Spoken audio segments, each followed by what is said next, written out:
남에게 돈을 구워주고 받질 못하고 있습니다. 이런 일이 많습니다. 내 힘으로 전생에 진 빚 갚는다고 생각하자 하면서도 미련이 남아 마음이 편치 않습니다. 더욱이 상대가 친형제라서 정말 답답합니다. 어떻게 해야 하는지요? 그 대신에 받아줄 수도 없고 포기하라고 할 수도 없고 이 곤란한 문제예요, 사실은. 이런 일들이 참 많습니다. 남에게 돈을 빌려주고 그 남에게 빌려준 것만이 아니고 물건을 판매하고 미수금 예상값을 줬는데 이걸 어떻게 잘 받을 수 있느냐. 사람과 사람 간의 돈거래가 많지 않습니까? 이제 흔한 얘기로 친구한테 밥을 맨날 사주는데 그 친구를 한 번도 안 산다. 그것도 마찬가지죠. 그러니까 돈 관계는 이게 참 어떻게 보면 치사스럽고 뭐 다른 말로 어떻게 더럽기도 하고 그래요. 그러나 그걸 더럽다고 해서 상황에서 제쳐놓을 수도 없는 문제가 되니까 광에서 인심 난다고 돈이 많으면 빌려주고 안 갚으면 그런가 보다 그래야 되는데 그럴 수 없는 입장이니까 이게 참 문제가 많아요. 더군다나 빌려줬는데 이게 형제간에 친한 사이에 돈권을 하지 말라 그럽니다. 이게 문제가 되는 거예요. 그러니까 우선 제목을 붙여봅시다. 잘못, 이거 잘자예요. 잘못 쓰면 독이 되는, 독약이 되는 거야. 독이 되는 돈.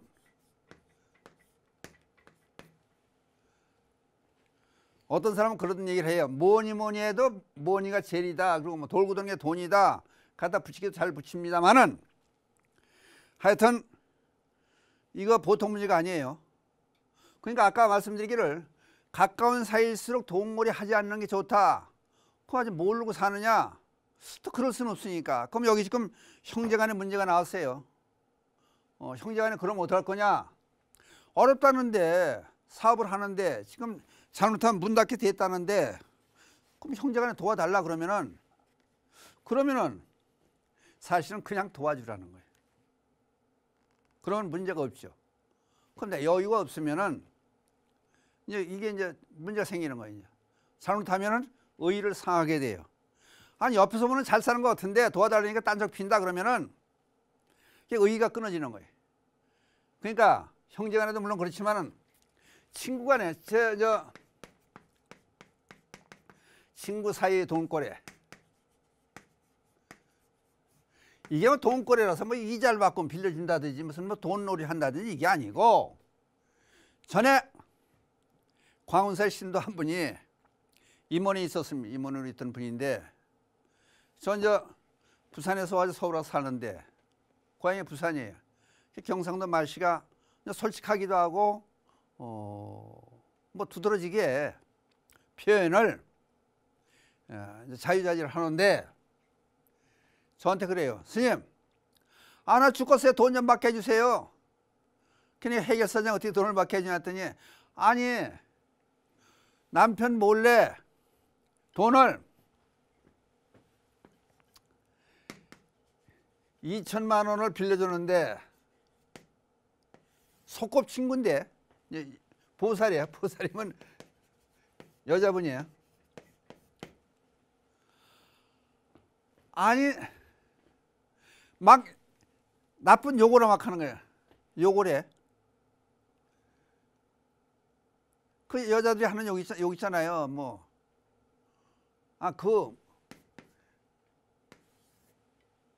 쌍욕을 막 하면서 돈을 안 가져와서 난 골치 아파 죽겠어요. 그렇다고 해서 남편한테 얘기도 안 한 거고 급하고 뭐 얼른 좀 쓰자고 줘서 그냥 빌려줬는데 이런 입장이 됐다고. 그럼 기간이 얼마 되는 게 3년이 돼요. 3년. 나 기다리던 많이 기다렸어요. 저도 기다렸어요. 거지 같은 망할 그냥 그랬어요. 지금 보살 얘기하는 식으로 하면 돈 받긴 틀렸네. 그랬더니 왜? 그러면 무슨 차용증서 받은 것도 아니잖아. 담보 무슨 받고 돈 빌려준 것도 아니잖아. 친구 사이니까. 그러면은 그렇게 다정한 친구라며 그러면 보살이 지금 하는 얘기가 그 친구 귀에 들어갔겠지. 그러니까 들어갔죠. 뭐 들어가라고 그랬는데요. 뭐. 그 온갖 욕은 나쁜 욕은 다 갖다 또 붙여가지고 얘기를 해놓고 그래서 앉혀놓고 그래서 정말 돈 받고 싶으냐? 그러면 지금까지 욕한 거를 다 한번 보따리 한번 싸보자. 그럼 2천만 원 갖다 주고 그 사람이 그 친구가 대들으면은 어떡할 거냐? 그러니까 잘못하면 독이 된다는 얘기는 잘못하면 돈 버리고 의리 상하고 원수지가 안 되고 그러는 게 돈이에요. 그래서 정말 받고 싶으면 시키는 대로 한번 해볼 거냐 했더니 아니 해야지. 그럼 어떻게 하냐고. 스님이 시키는데 받는 데니까 해야지. 어떡할 거냐고. 그럼 좋다. 오늘과 당장 전화를 해라. 전화를 해가지고 사과부터 해라. 미안하다고. 사과부터 해라. 내가 어려운 지경에 지금 처해 있어가지고 그 돈 때문에 시련을 받고 있으니까 본의 아니게 내가 욕을 많이 했다. 그래서 죄송하다, 미안하다, 진심으로 사과를 해라. 그리고 친구 사이에 돈으로 친구의 의리를 난 상하고 싶지 않으니까 되는 대로 줘도 좋고 3년 기다렸으니까 안 줘도 좋고 우리 친구의 우정만은 변치 말자. 얘기를 해봐라.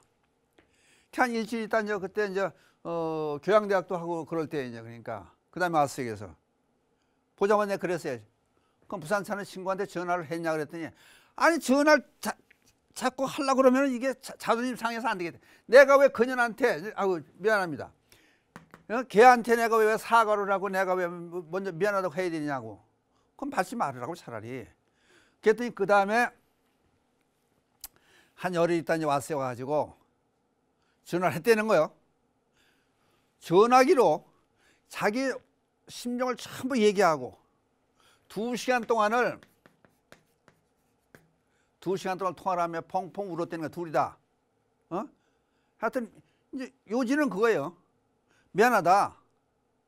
내가 본의 아니게 어렵다 보니까 돈 때문에 발생되는 문제가 복잡하니까 너한테 욕도 하고 친구들한테 얘기도 하고 그러고 다니는데 가만히 생각하면 잘못했다. 그래서 쭉 이러면서 둘이 울고 그랬다는 거야. 그러더니 그 다음날 전화가 왔어요. 선생님 돈 받았어요. 400만 원이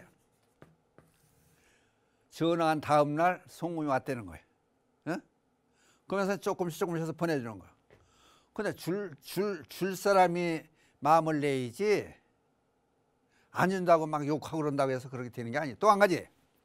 예를 들어서 거래상이라든지 돈을 빌려줬다든지 그런 가정해서 대개 우리가 그래요. 망할 사람, 거기다 욕을 같이 붙여가지고 죽을 사람. 그럼 내가 돈 빌려준 사람이 그 사람이 망하든지 죽든지 그러면 돈 갚을 길이 없는 거야. 아주 영 못 받게 되는 거야. 그러니까 그럼 무슨 얘기를 하고 싶으냐 내가. 돈 나한테 가져올 사람한테 고맙다고 얘기를 하고 기도를 해줘라. 그 사람이 잘 되게끔. 잘 돼야 돈을 갚을 거 아니냐 그거예요. 그러니까 이게 지금 해답은 나온 거예요. 어떻게 해답이 나오느냐 한번 생각해 보시라고. 여기 지금 문제가 되는 분도 돈을 빌려줬는데 남이 아니고 형제간에 빌려줬는데 그것 때문에 서로 의익을 지고 살 수 있는 거고 왼수가 될 수 있는 입장이 되니까 이게 문제가 되는 거예요. 그러니까 오히려 도와줄 수 있으면 도와주는 거. 마음이라도 도와주고 위로도 해주고 하다못해 밥도 가서 사주고 제대로 잘 해줘야 되지 않느냐. 그 어떤 상황에 사람 나고 돈 나지 돈 나고 사람 나느냐. 그냥 돈이 그만큼 필요하니까 이제 문제가 되는 거예요. 그러니까 여러분들 생각해 보자고. 그러면은 이게 이제 그냥 친구 사이에 또는 형제 사이에 누구마다 돈 놀이하고 이자 받으려고 준 게 아니니까. 근데 이런 것도 작용을 하더라고. 암안심.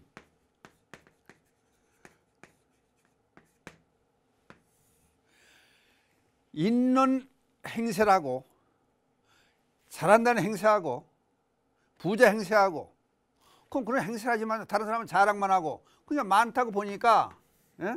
많다고 보니까 그 돈을 빌려달라 그럴 수가 있는 거예요. 없다고 생각하면 돈을 빌려달라면 못하지.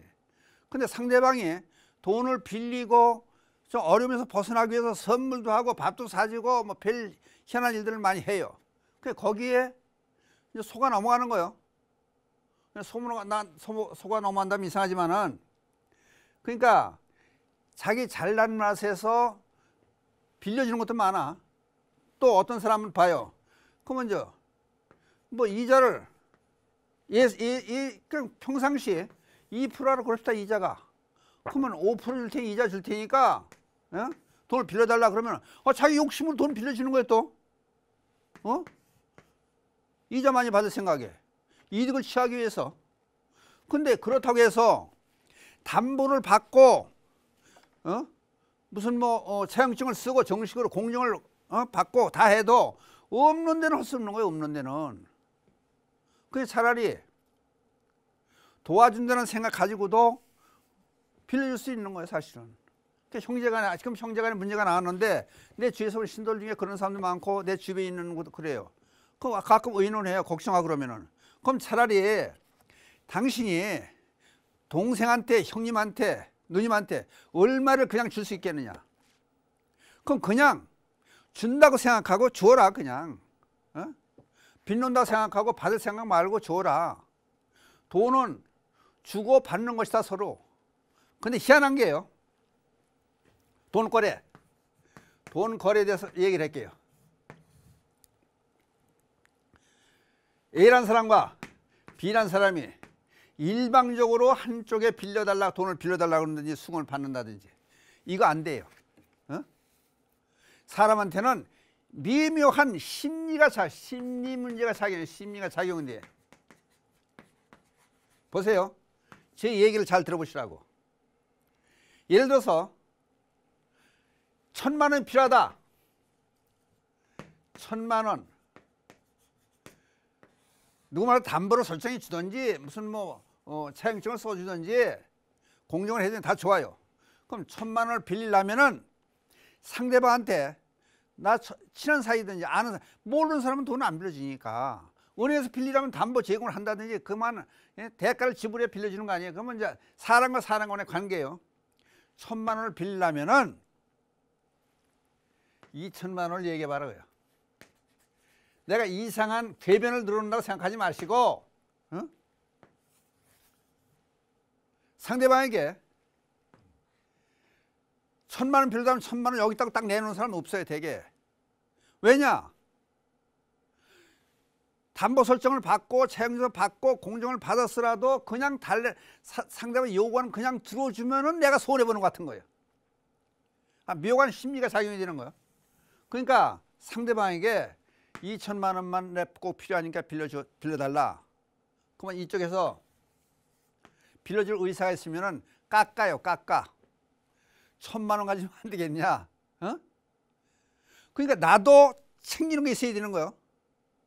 이게 아주 기묘한 사람의 심리작용이에요. 그 2,000만 원 요구하면 2,000만 다 안 준다니까. 1,000만 원 가지면 안 되겠느냐? 그러면 이때는 좋다. 1,000만 원이라 좋다 그러면은 1,000만 원 빌려달라. 이렇게 빌리는 거예요.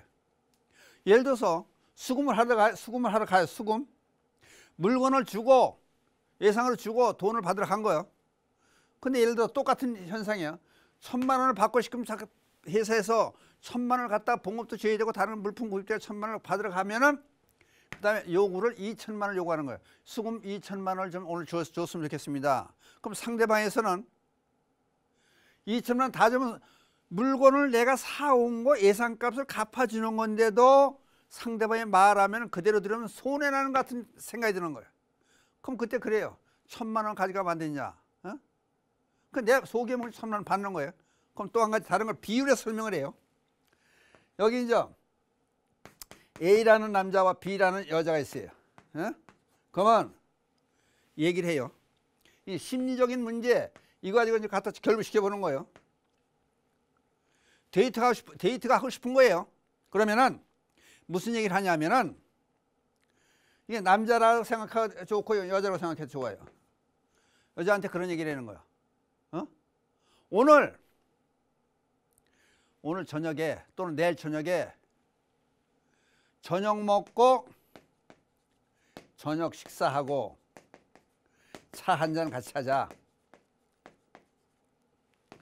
두 가지 한꺼번에 제시하는 거예요. 그러면 상대방은 두 가지 다 거절을 하면은 양심에 꺼리 끼는 것 같아서 그렇게 안 해요. 근데 예를 들어서 오늘 내일 저녁 같이 합시다 그러면은 약속이 안 잡혀 있어도 내 시간이 없다고 그래요. 그러니까 상대방 얘기를 그냥 고시간에 들어주면은 뭔가 손해보는 것 같은 거야. 그러니까 인심을 쓰려니까 둘 중에 하나 거절할 수 있는 인심을 쓰는 거야, 미리. 내일 저녁을 하실래요? 저녁을 하실래요? 차 한잔 하실래요? 저녁하고 차 한잔 합시다 그러면은 두 가지를 다 거절을 못 하니까 그러면은 차 한잔 합시다 그런다든지 저녁 먹자든지 그래요. 이것도 마찬가지예요. 물건 장사하는 사람도 물건 팔 때도 마찬가지예요. 물건 하나 놓고 팔면 안 되는 거예요. A, B, C 세 가지 물건이 있어요. 그러면 이거는 이거는 10만 원짜리고 10만 원, 이건 8만 원, 이건 5만 원이에요. 그럼 이걸 팔고 8만 원짜리 팔고 싶으면은 10만 원짜리 사게 하는 거예요. 그러면 아니 사려는 거 그대로 사면은 손해 보는 것 같은 거예요. 그러니까 그러면은 이제 쭉 보여주면 같이 보여주고, 그럼 대개 이걸 골라요. 중간 걸 골라. 그러니까 마케팅 전부 옛날에 제가 마케팅 강사를 강의까지 다녔었어요. 그러니까 사람이 심리를 잘 알면은 세상 돌아가는 실정을 알면은 이런 게 다 눈에 보일 수가 있는 거예요. 그러니까 마찬가지예요. 여기 지금 형제가 어렵다 그러면은 내가 그냥 지금 형제가 필요한 게 1,000만 원이 필요하다. 그럼 내가 1,000만 원 주고 왼수가 되고 사람이고 돈이고 그러느니 차라리 내가 1,000만 원 중에서 그냥 줘도 후회하지 않을 그런 액수가 얼마냐. 내가 이 형님한테 동생한테 1,000만 원 다 주고 내가 후회하지 않 그냥 줘도 후회하지 않겠냐. 1,000만 원 다 주고 그렇지만 500만 원 준다든지 800만 원 준다든지 가까운 사이 돈 거래는 이런 식으로 하는 게 좋다. 그러니까 세상에 움직이는 과정이 이렇다는 것을 한 번쯤 생각해 보는 그런 시간이 됐으면 좋겠어요. 그러니까 스님이 궤변을 들어놓고 이상한 얘기 한다 그렇게 생각하지 마시고 세상을 오랫동안 살다 보니까 이래요. 그 남녀 간의 관계라든지 사람과 사람과 간의 인연이 관계가 전부 하여튼 식사, 차에 연관이 된다든지 돈에 연관이 된다든지 시간을 좀 내달라든지 이런 모든 것들이 전부 작용해요. 그러니까 이게 뭐냐, 이게 보시의 사상이에요. 내가 돈을 빌리면서도 상대방에 배려할 수 있는 그런 마음이 같이 가져지는 거예요. 그러니까 아까 얘기했죠. 저녁 식사를 하실까요? 차를 한 잔 마실까요? 상대방 선택할 수 있는 권한을 줘라 이게. 그러면 예를 들어서 X를 정해놓고 친구 간의 사이라든지 또는 형제 간의 사이라든지 거래처라든지 2,000만 원 빌려달라면 2,000만 원 빌릴 생각, 1,000만 원 다 줄 생각을 하지 말아라. 왜? 그건 내 욕심이다. 그냥 상대방도 자기 걸 챙길 수 있는 가상의 돈이야. 챙길 수 있는 기회를 줘라. 그냥 2,000만 원 빌려달라면 상대방이 그럼 1,000만 원 쓰면 안 돼. 1,000만 원 돈이 없으니까 1,000만 원 가져가면 안 되냐고. 이렇게 얘기가 되게 나와요. 사람의 심리 여기서 서로 뭐가 작용하는 거야? 보시 주고받는 게 상해. 그러니까 돈이라는 건 주고받는 것이다. 그럼 돈이 안 갈 때는 믿음이라도 서로 주든지 시인이라도 주든지 정성이라도 주든지 뭐가 오고 가는 게 있어야 된다. 그래서 그 말씀을 드리는 거예요. 그러니까 여기 지금 문제 주신 분이 형제간에 돈 때문에 돈은 있다가도 없고 없다가도 있는 거예요. 그러니까 돈 빌려주고 사람 잃고 돈 버리고 이러지 말고 서로 이럴싸일수록 친밀하게 잘 해가면서 상대방을 위한 동생이든 형이든 친구든 남이든지 그 사람을 위한 기도도 해주면서 아까 처음 얘기했듯이 죽일 사람, 나쁜 사람, 망할 사람 그렇게 악담하지 말고 상대방이 잘 돼야 내가 돈을 받을 수 있다. 어떤 사람들 그런 얘기를 해요. 상대방이 자꾸 잘 되면 전화를 해줘라. 기도를 해줘라. 그런 얘기가 이게 세상 이치가 바로 이래요. 그러니까 이 정도 말씀을 드렸으면은 답이 됐으려니 제 나름대로 생각해 보면서 마치겠습니다. 답이 됐는지 모르겠습니다. 비슷한 문제가 있는 분들은 오늘 제가 드린 말씀을 참고해 주시기 바랍니다. 이상서 마치겠습니다. 마지막으로 개성을 외우며 끝내겠습니다. 불보살님의 자비감이 늘 함께 하셔서 이 땅에 불국정토 되어지이다. 나무벌, 나무법, 나무성. 감사합니다.